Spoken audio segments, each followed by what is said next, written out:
মূলত ছাত্রদের সাজেশন এবং আসিফ নজরুলের স্ক্রুটিনি, যে তাদের চয়েসের মতো লোক দিয়ে সরকার গঠন করেছে।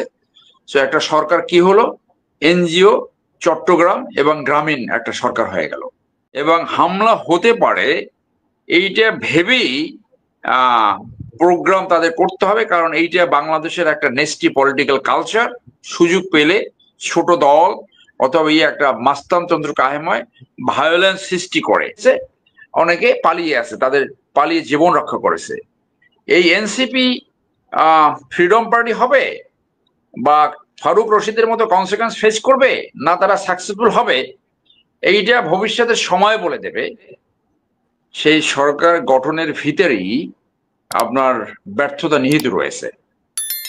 যে এখানে যারা সহ আলোচক আছে, যারা আন্তর্জাতিক সম্পর্ক সম্বন্ধে জ্ঞান রাখে, ইতিহাস সম্পর্কে জ্ঞান রাখে, আপনি দেখাতে পারবেন না যে এই ধরনের একটি দুর্বল সরকার লেড বাই এ ইকোনমিস্ট, মূলত একটি গান্ধী টাইপ সরকার তারা ফলো করেছে, গান্ধী টাইপ অ্যাপ্রোচ। এই যে যেটা গান্ধী বলছিল যে শত্রুরা চলে যাবে, কোনো নন ভায়োলেন্স। তো ইন্ডিয়াতে নন ভায়োলেন্স যে ব্রিটিশ খেলা আন্দোলন, সেইটা সাকসেসফুল হয়েছিল তখনকার রাজনৈতিক পরিস্থিতির কারণে। কারণ সেকেন্ড ওয়ার্ল্ড ওয়ারে ব্রিটেন পার্টিসিপেট করেছে এবং তারা তাদের কলোনি থেকে সরে যাচ্ছিল, কলোনি আর ধরে রাখার তার কোনো ইচ্ছে ছিল না, যার জন্য ওইটা কিছুটা হলে কাজ করেছে, বা সেখানেও কিছু ভায়োলেন্স হয়েছে।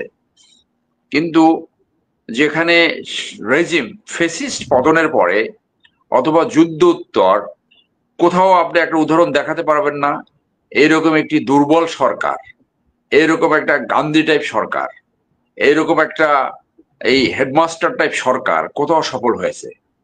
তো this is the first factor, যে যেভাবে সরকার গঠন হয়েছে সেইটাই তাদের ব্যর্থতার মূল বীজ বপিত। তাহলে সরকার গঠিত হলো কিভাবে? সরকার গঠনে আমরা জানি, একজনে বইও লিখেছে, এবং আমরা ব্যক্তিগতভাবে পেপার পত্রিকা পড়ে ব্যক্তিগত নলেজে যেটা জানি, যে 2-3 জন মানুষ ইনফ্লুয়েন্স করেছে, এবং সেনাবাহিনী বোধহয় ইনফ্লুয়েন্স করেছে যে সরকার কিভাবে গঠিত হবে। তো এখানে সবচেয়ে বেশি ইনফ্লুয়েন্স করেছে ছাত্ররা, এবং সেই ছাত্ররা ডিপেন্ড করছে কার উপরে? আসিফ নজরুল সাহেবের উপরে। যে কারা, যার জন্য দেখ যে, এবং সেনাবাহিনী যে সাজেশন গুলো দিয়েছে আমরা পুরোটা জানি না, সেখান থেকে কয়জন নিয়েছে, আরো বৃহত্তর দলগুলো সাজেশন দিয়েছে। মূলত ছাত্রদের সাজেশন এবং আসিফ নজরুলের স্ক্রুটিনি, যে তাদের চয়েসের মতো লোক দিয়ে সরকার গঠন করেছে। তো একটা সরকার কি হলো, এনজিও, চট্টগ্রাম এবং গ্রামীণ একটা সরকার হয়ে গেল।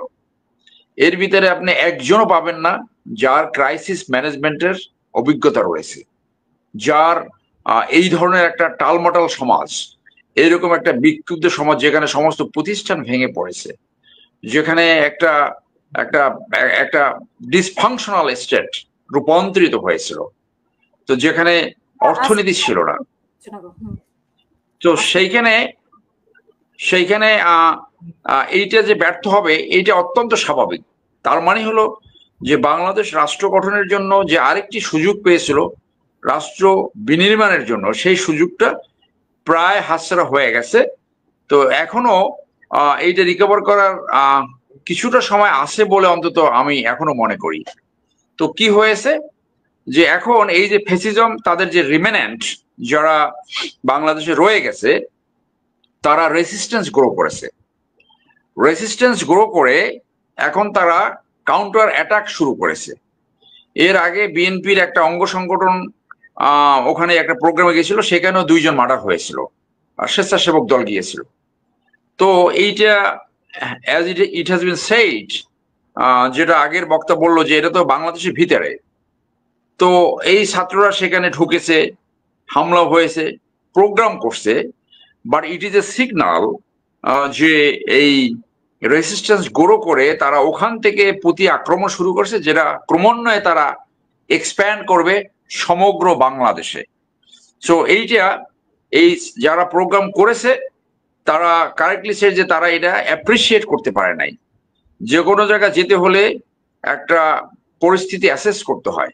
শত্রুর শক্তি, নিজেদের শক্তি, শত্রুর দুর্বলতা, নিজেদের দুর্বলতা, এবং হামলা হতে পারে এইটা ভেবেই প্রোগ্রাম তাদের করতে হবে। কারণ এইটা বাংলাদেশের একটা নেস্টি পলিটিক্যাল কালচার। সুযোগ পেলে ছোট দল অথবা একটা মাস্তানতন্ত্র কায়েময় ভায়োলেন্স সৃষ্টি করে। তো সেইটা তারা যথাযথ ভাবে প্রস্তুতি ছিল কিনা বা তাদের জনসমর্থন কতখানি ছিল যে তাদের নেতাকর্মীরা এটা ঠেকাতে পারতো কিনা, এটা এটা বলা যায় যে ওই রকম তাদের সমর্থন ওই জেলায় হয়তো এই মুহূর্তে হবে না, এইটাই স্বাভাবিক। কিন্তু এটা প্রমাণ হলো যে শান্তিপূর্ণভাবে রাজনৈতিক প্রোগ্রাম করা যাচ্ছে না, করতে পারছে না। তো সেই যে ভায়োলেন্স, আমাদের যে রাজনীতির সাথে ভায়োলেন্স, কাউন্টার বিপক্ষকে আক্রমণ করা, সেইটা আবার নতুন করে ফিরে আসছে। সো এইটার দায় দায়িত্ব মূলত পড়ে এই অন্তর্বর্তীকালীন সরকারের উপরে, কারণ তারা আইন শৃঙ্খলা পরিস্থিতি নিয়ন্ত্রণে আনতে পারেনি। সেই জন্যই আজকে এই অবস্থা। এখানে জনগণের একটা আশা ছিল যে বাই নাও এই 1 বছরে অন্তত টপ 100 জন গণহত্যাকারীর বিচার হওয়া ছিল, তারা they should have been convicted. এবং এখানে সেটা কিভাবে করা যেত? দ্রুত প্রোক্লেমেশনের মাধ্যমে, অর্থাৎ একটা রেভলিউশনারি সরকার করে প্রোক্লেমেশনের মাধ্যমে বাইনাও যদি 50 জনকে ঝুলিয়ে দেওয়া যেত, তাহলে আজকে যারা এই অ্যাটাক করছে তারা ভয় পেত যে আমরা যদি কিছু করি তাহলে আমাদের পরিণতি এরকম হবে। এখন তারা বুঝে গেছে যে একটা তথাকথিত ভাবে এটা বিচার হবে এবং এটা কিছুই হবে না, 50 বছর যেভাবে চলেছে সেইভাবে চলবে। এখন তারা আক্রমণ করতে পারে। So absolutely it is the failure of the mismanagement aftermath of the revolution. রেভলিউশনের পরবর্তী সময় এইরকম একটা দুর্বল সরকার দিয়ে কোনো রাষ্ট্র সাকসেসফুল হয়নি। তো এখানেও এরা সাকসেসফুল হওয়ার কোনো সম্ভাবনা নাই। সেই ক্ষেত্রে ভবিষ্যতের জন্য এই আলোচনা থাকবে যে তারা যে দল করছে তারা যদি সাকসেসফুল না হয় তাহলে তাদের কনসিকুয়েন্স কি হবে। তাদের কনসিকুয়েন্স হতে পারে ফারুক রশিদের মতো। ফারুক রশিদরাও কিন্তু একটা দল করেছিল, ফ্রিডম পার্টি। তারা সেই রাজনৈতিক প্রক্রিয়া সাকসেসফুল হয় নাই বলে যাদের রক্ষা করার কথা ছিল তারা কিন্তু রক্ষা করে নাই। সো অনেকের ফাঁসি হয়েছে, অনেকে পালিয়ে আছে, তাদের পালিয়ে জীবন রক্ষা করেছে। এই এনসিপি ফ্রিডম পার্টি হবে বা ফারুক রশিদের মতো কনসিকুয়েন্স ফেস করবে, না তারা সাকসেসফুল হবে, এইটা ভবিষ্যতের সময় বলে দেবে। মানুষের ভিতরে একটা তথাকথিত রাজনীতির বাইরে একটা ভালো রাজনীতির আকাঙ্ক্ষা রয়েছে, কতটুকু সেটা পারবে আমার সন্দেহ রয়েছে। সেই ক্ষেত্রে আমি মনে করি যে বাংলাদেশের এই জন আকাঙ্ক্ষা, এই রেভলিউশনের যে স্পিরিট, সেইটা কতটুকু সাকসেসফুল হবে সেটা পরিপূর্ণভাবে নির্ভর করবে বিএনপির উপরে। যেহেতু বাই অল ক্যালকুলেশন বিএনপি হয়তো সরকারে যাবে, বিএনপির সামনে হিউজ চ্যালেঞ্জ, তারা এই আকাঙ্ক্ষাকে ধারণ করে রাষ্ট্র পরিচালনা করতে পারবে কিনা। বিএনপির সেক্রেটারি জেনারেল মির্জা ফখরুল ইসলাম আলমগীর একটা কথা বলে আমি এই পর্বে শেষ করছি, যে আওয়ামী লীগ টাইপের একটা রাজনীতি শুধু আওয়ামী লীগের মতোই একটা পরিণতি ডেকে আসবে। আমি মনে করি যারা আমরা 15 বছর সাফার করেছি তাদের প্রত্যেকের এই লেসন লার্ন করতে হবে যে সুশাসন, ন্যায় বিচার, ন্যায্যতা, এবং কোনোভাবে যাতে এই স্বৈরতন্ত্রকে কারো ভিতর মাথাচাড়া জেগে না ওঠে, আমাদের অত্যন্ত সজাগ থাকতে হবে। সর্বশেষে বলি যে কারেকশনটা কি করা যায়, অন্তর্বর্তীকালীন সরকার কারেকশনটা কি করতে পারে। যারা বিপ্লব বুঝে বিপ্লব পরবর্তী সরকার পরিচালনা করতে পারে, সেই ধরনের এই যে দুর্বল চরিত্রের যে লোকগুলো আছে তাদেরকে সরিয়ে, এখনো সময় আছে ওই ধরনের বিপ্লবী ক্যারেক্টারকে সামনে আনা। এবং আমি মনে করি যে প্রফেসর ইউনূসকে সরিয়ে তাকে একটা অ্যাডভাইজার রোলেই উনি থাকুক, উনি যে কোনো একটা রোলে থাকুক। এখানে একজন সাহসী লোক আনা উচিত, এবং সেই ক্ষেত্রে আমরা সাজেশন দিতে পারি। আমি একটা নামই বলি, কর্নেল ওলি could B A right character to handle a situation like that. যারা ধরতে পারে, প্রবলেম আইডেন্টিফাই করতে পারে এবং রিমেডিয়াল মেজার নিতে পারে।